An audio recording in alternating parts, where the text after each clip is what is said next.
Everyone, welcome back to my YouTube channel. तो जैसा कि आपको पता है, मैं आपको रीड के इम्पोर्टेंट टॉपिक को कवर करवा रही हूँ। इससे पहले मैंने बहुत सारी शिक्षण विधियां एंड जो सीडीपी के इम्पोर्टेंट टॉपिक हो सकते हैं, जैसे कि बुद्धि हो गया, आपका ग्रोथ एंड डेवलपमेंट हो गया, तो ऐसे ही बहुत सारे इम्पोर्टेंट टॉपिक, अधिगम, अभिप्रेरणा, ये सारे टॉपिक्स जो है मैंने ट्रिकी वे में कंप्लीट करवा दिए हैं। अगर आपने नहीं देखे तो आप जाकर प्लेलिस्ट चेक कर सकते हैं। और आज की जो वीडियो का टॉपिक है आपके लिए बहुत ज़्यादा इम्पोर्टेंट होने वाला है, क्योंकि आज की वीडियो का जो टॉपिक है वो है लर्निंग डिसेबिलिटी, जो कि आपके हर एग्जाम के पर्पज से बहुत ज़्यादा इम्पोर्टेंट हो जाता है।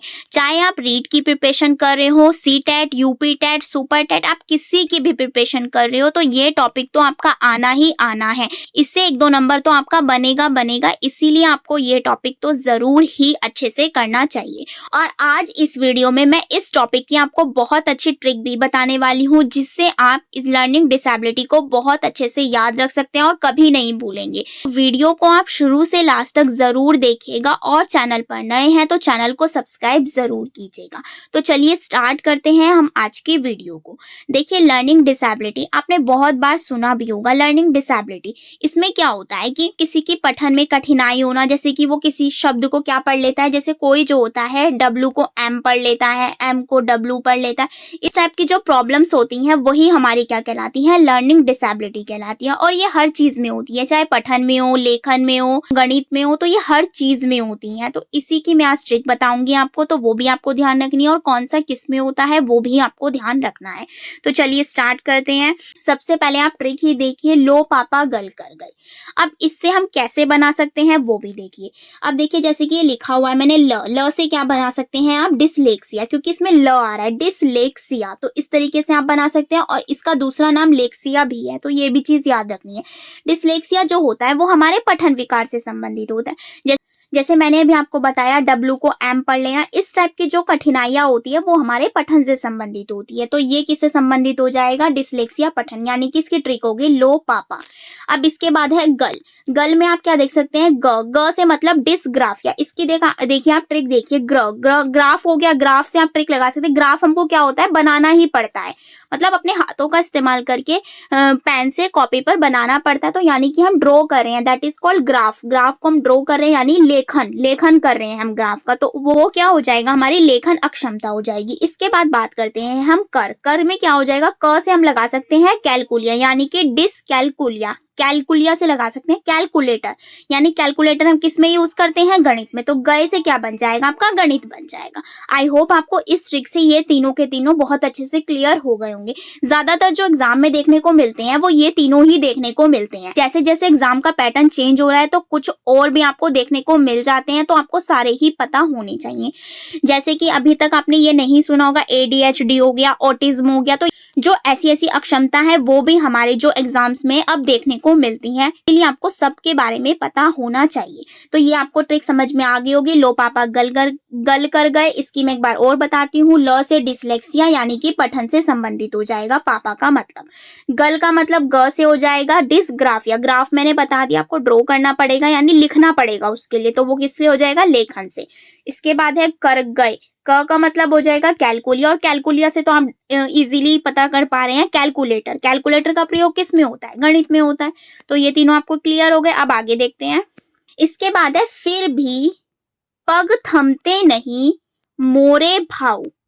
इसे देखते हैं आप, फिर का मतलब हो जाएगा अफेजिया, तो से आप लगा सकते हैं फिर मतलब अफेजिया। फेजिया से भूलने में भी लग रहा है, तो ये क्या हो जाएगा, आपका भाषा से संबंधित हो जाएगा।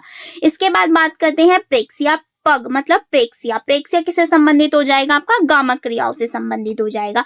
इसके बाद है आपका थमते में हो जाएगा, थ से हो जाएगा डिस्थीमिया, और त से हो जाएगा आपका तनाव, यानी टेंशन से जो रिलेटेड होते हैं वो होते हैं हमारे डिस्थीमिया। इसके बाद आता है मोरे का मतलब हो जाएगा मोरफिया, डिसमोरफिया, ये किससे हो जाएगा, भाव मतलब भ्रम से। आई होप आपको ये सारे के सारे क्लियर हो गए होंगे। तो ये आपके 7 आपको अच्छे से क्लियर हो गए होंगे। अब कुछ ऐसे डिसऑर्डर की बात करते हैं, एग्जाम के पर्पज से इंपॉर्टेंट हो जाते हैं, जिनका अब जो न्यू पैटर्न आया है उसमें बहुत ज्यादा क्वेश्चंस भी रिपीट होते हैं। अगर आपने सीटेट का एग्जाम दिया हो तो उसमें भी बहुत ज्यादा ये क्वेश्चंस पूछे गए हैं, तो वो देखते हैं। ये देखिए मैंने लिखा है, बहुविकारों से पीड़ित बालक, यानी कि जो और डिसऑर्डर होते हैं, 7 तो आपने इजीली आपको सभी ने पढ़ाए होंगे, लेकिन जो अब एक्स्ट्रा है जिनसे क्वेश्चंस भर भर के अब पूछे जाते हैं अब आने वाले टाइम में, तो वो मैं आपको पढ़ाने वाली हूँ अब।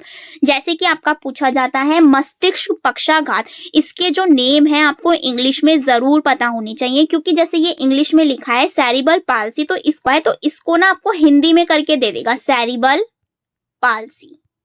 तो इसीलिए आपको इसके इंग्लिश में नेम भी पता होने चाहिए, हिंदी में तो आपको पता ही होना चाहिए।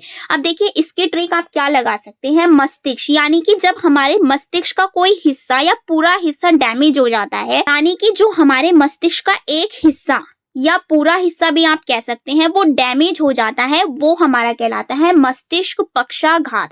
यानी आप मस्तिष्क से भी एक तरह से ट्रिक लगा सकते हैं, मस्तिष्क का हिस्सा, मस्तिष्क के हिस्से में कुछ ना कुछ प्रॉब्लम होना, तो वो हमारा कहलाता है सेरिब्रल पाल्सी। ये कैसा होता है कि इसमें जो होता है व्यक्ति वो व्हील चेयर पे भी आ सकता है, इतना ये खतरनाक भी होता है।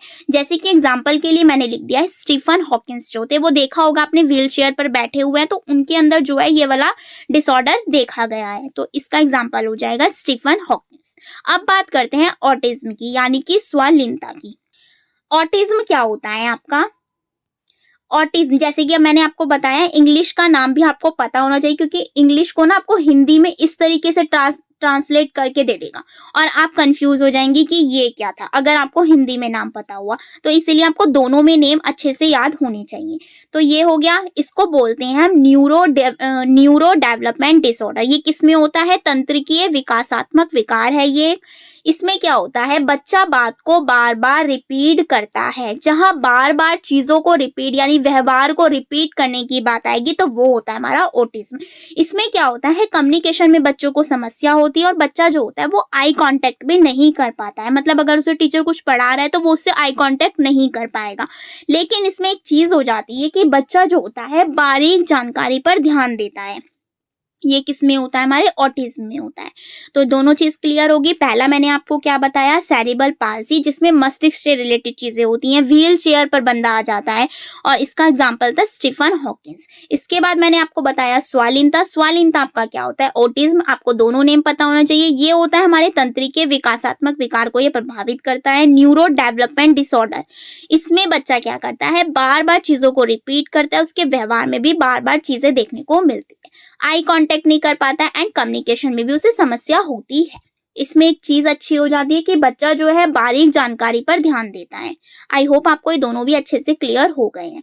अब बात करते हैं हम ADHD की, जिसकी फुल फॉर्म बहुत ज्यादा इंपॉर्टेंट है, बहुत बार पूछी गई है, तो इसीलिए आपको ये याद रखनी है। ADHD की फुल फॉर्म जो होती है वो होती है अटेंशन, D से डिफिक्ट, H से हाइपर एक्टिव एंड D से डिसऑर्डर। तो इसकी फुल फॉर्म आपको अच्छे से पता होनी चाहिए। इसका मतलब क्या होता है, अवधान में कमी, यानी बच्चा जो होता है वो एक जगह पर टिककर नहीं बैठता है, उसका जो ध्यान है वो कहीं ना कहीं भटकता रहता है, उसे हम बोलते हैं ADHD। तो इसके देखिए मैंने 3 पॉइंट लिख दिए हैं, उन्हें आप देख सकते हैं। एक जगह पर बच्चा टिककर नहीं बैठेगा क्योंकि उसका जो माइंड है वो एक जगह पर नहीं रहता, वो कुछ ना कुछ और इमेजिनेशन और कुछ ना कुछ और सोचता रहता है, कक्षा के नियमों को नहीं मानेगा वो। इसके अलावा इम्पल्सिव नेचर का होता है, यानी कि दृढ़ आवेगशीलता उसके अंदर देखने को मिलती है, किसमें, ADHD में, यानी अवधान की कमी। तो इसीलिए आपको इसका फुल नेम भी बहुत अच्छे से पता होना चाहिए। अब बात करते हैं अपने नेक्स्ट पॉइंट की। नेक्स्ट है आपका PTSD। ये क्या होता है, इसको बोलते हैं पोस्ट ट्रोमैटिक स्ट्रेस डिसऑर्डर। इसकी भी फुल फॉर्म आपको अच्छे से पता होना चाहिए, और इसकी एक अच्छी सी ट्रिक मैं आपको बताऊं, जहां आपको ये तनाव वर्ड देखने को मिले समझ जाइएगा आप, वो क्या है, आपका PTSD है। किसी ट्रॉमा की वजह से तनाव होना, वो हमारा क्या कहलाता है, PTSD कहलाता है, यानी कि post traumatic stress disorder. I hope ये चारों आपको क्लियर हो गए हैं। अब बात करते हैं नेक्स्ट की, जो आपका लास्ट है। इसको बोलते हैं मोटर डिसेबिलिटी, यानी कि गतिक विकार अक्षमता। इसका इंग्लिश में नेम आपको पता होना चाहिए। जो हिंदी वाले बच्चे हैं उनको मैं उन पर कंसंट्रेशन कर कर बोल रही हूँ कि उनको इंग्लिश में नेम भी पता होने चाहिए, क्योंकि इंग्लिश वालों को तो पता ही होंगे, क्योंकि ज्यादातर जो होते हैं ये इंग्लिश नेम ही ज्यादा देकर रखते हैं। तो इसमें क्या होता है, चलने फिरने घूमने चीजें उठाने में समस्या होती है। मान लीजिए कोई पेन है, आपके हाथ से वो पकड़ा नहीं जा रहा, मतलब उसमें आपको समस्या आ रही है, तो वो हमारा किस में आ जाता है, मोटर डिसेबिलिटी। मोटर का मतलब ही गति, यानी कि जो हमारे जैसे कि शारीरिक अंग होते हैं, लाइक चलना, मतलब पैर हो गए, हाथ हो गए, तो जो ये अंग होते हैं हमारे, इन्हीं के बारे में जो बात की जाती है वो हमारा मोटर डिसेबिलिटी कहलाता है। आई होप आपको ये पांचों के पांचों भी बहुत अच्छे से क्लियर हो गए हैं।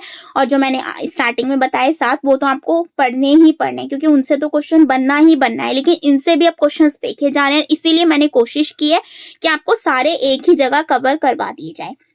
आई होप वीडियो आपके लिए बहुत ज़्यादा हेल्पफुल होगी। तो प्लीज़ इस वीडियो को ज़्यादा से ज़्यादा अपने फ्रेंड्स के साथ शेयर कीजिए, ताकि सबको इस चीज़ के बारे में पता चल सके। और वीडियो को ज़्यादा से ज़्यादा लाइक कीजिए, शेयर कीजिए, कमेंट कीजिए। Thank you.